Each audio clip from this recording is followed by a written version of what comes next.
guys, good morning.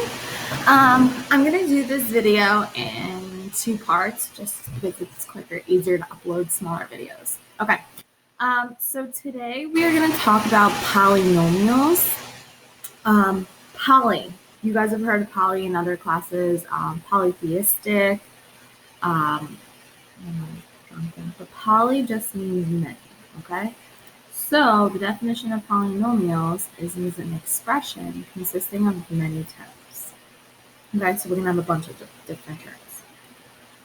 Standard form is when it must be written in alphabetical order with the highest exponent first. Okay, so we like all of our polynomials to be in standard form. It just looks better. Okay, so this is an example of something that's in standard form. 2x cubed plus 5x squared minus 4x plus 7. Now, I want you guys to pay attention to the exponents. That's how you determine if something's in standard form or not, okay? Do you see how the third, like the 3 is the highest exponent you see? Then the 2 is the next highest exponent you see. Then the 1, and then the constant is going to go in the back, okay? The highest exponent is called the degree. So we would call this polynomial a degree of 3.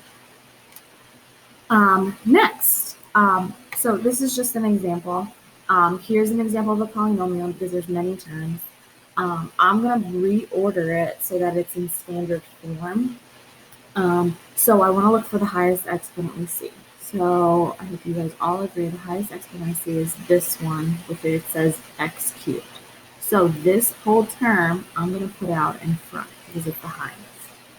Then the next highest exponent I see is this one because it's a 2. So that one's going to go next. Then the next highest exponent I see is this one because there's really a 1 right there, remember? So this is going to go next. And then the number that doesn't have a variable always goes at the end. Now the only thing I'm missing, y'all see how the 6 there's no like sign? We know that this is a positive 6, so I'm going to write a plus sign. And then that's my final answer. Oh. Okay. So what we're going to do is we're going to classify polynomials, okay? We classify them by the degree and the number of terms. So you're going to pick one from this column and one from this column, depending on what's going on, okay?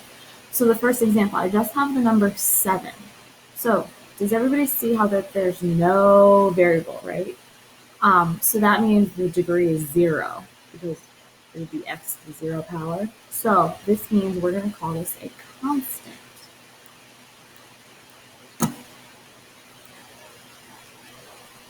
Okay, now we're going to count how many terms there are. I'll see how there's just 1 7. That means that it's a monomial because there's only one of them. So it's a constant monomial. Okay. Next, number 2. First, we're going to look for the degree. Remember that if there is no exponent, there really is a 1 right there, right? Okay. So this means it's a degree of 1, meaning it's a linear. Okay. Then we're going to count how many terms we have. Do you see how there's just one term? There's no addition or subtraction here. So it's just 8y is one term. So this is also a monomial.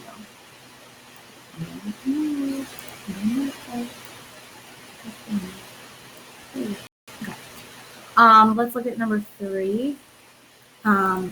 So first of all, we have an exponent of 1. So that means that's going to be linear. Now, how many terms do I have? Do y'all see how that there's a negative 2x and then a 1? They're separated by a plus or a minus. That means there's 1 term, 2 terms. So this is 2 terms, meaning this is a binomial. Make sense? Okay. Now, number 4. Do you see how the highest exponent we see is a 2? So I'm going to go here next to 2. This means this is a quadratic.